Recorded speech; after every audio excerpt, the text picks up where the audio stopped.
El gobierno del entonces presidente de Colombia, Belisario Betancur, firmó acuerdos bilaterales de no agresión con los grupos subversivos M-19 y las FARC.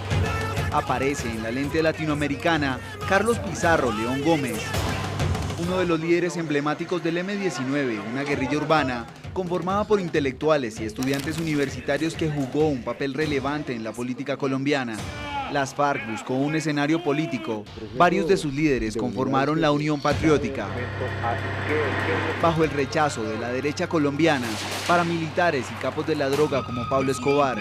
Era una opción democrática diferente, una propuesta política diferente a los partidos tradicionales. Era el Partido de la Paz.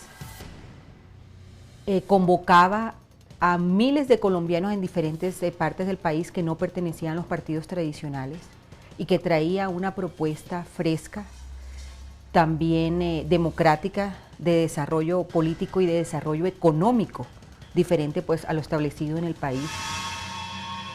Bajo lo pactado por el gobierno, el ejército y la policía colombiana estuvieron obligados a no interceder en el accionar de los grupos guerrilleros.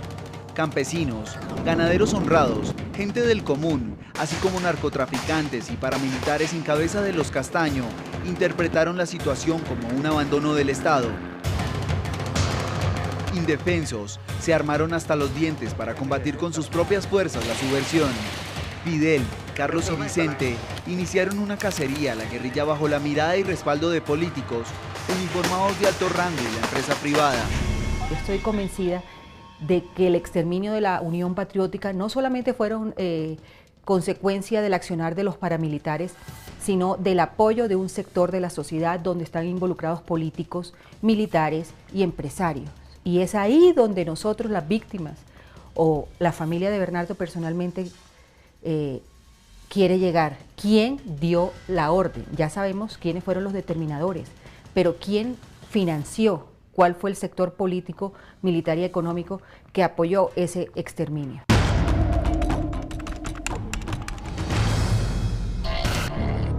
En el marco de una nueva elección presidencial, la Unión Patriótica emergió con protagonismo.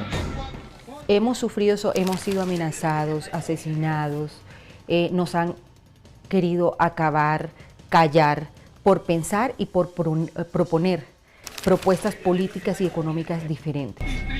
En esas votaciones de 1986, la UP consiguió 5 senadores, 9 representantes, 14 diputados, 351 concejales y 23 alcaldes. Sin embargo, en el ejercicio político, al menos 3.000 de sus militantes fueron asesinados. Entre ellos, 2 candidatos presidenciales y 13 parlamentarios. Tomaron la determinación de exterminar un partido político, de asesinar miles de jóvenes, porque Bernardo tenía 34 años y era el candidato a la presidencia, era senador, era muy joven, muy chiquito, 34 años, es una persona muy joven. Y así la mayoría de los miembros de la Unión Patriótica que cayeron. Uno de los enemigos de la UP fue Gonzalo Rodríguez Gacha, alias el Mexicano.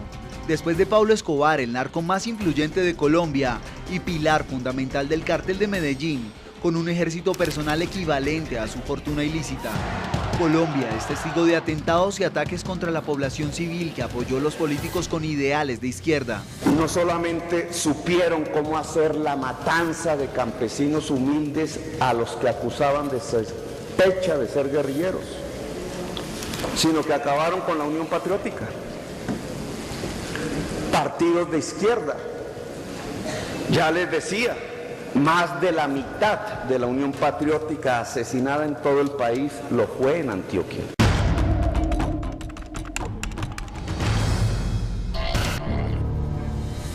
El único delito que cometió el municipio de Segovia en el departamento de Antioquia fue ejercer su derecho al voto.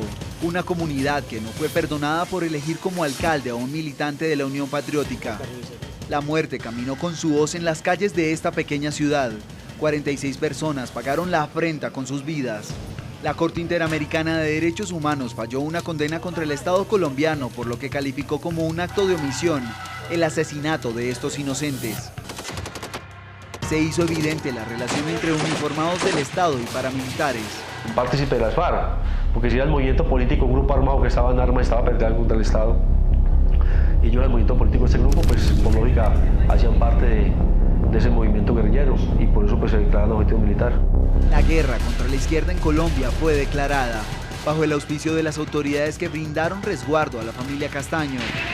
Se cometieron muchos errores en esa época de las autoridades, de los gobiernos, por permitir que esos aparatos militares se desarrollaran. Lágrimas por una democracia cercenada. El informe de inteligencia muestra que el dinero de los narcotraficantes se entregó a una serie de mercenarios, esa es la lista completa. La encabeza Yair Klein. Hay ingleses, españoles, israelíes. La cercanía entre los grandes capos de la droga y los caínes permitió capacitar bajo la dirección de mercenarios traídos de Israel a sus ejércitos privados. El exmilitar Yair Klein fue el encargado de dirigir los entrenamientos, financiados por el narcotráfico y el apoyo logístico del ejército. Los paramilitares se expanden por Colombia bajo el nombre de autodefensas.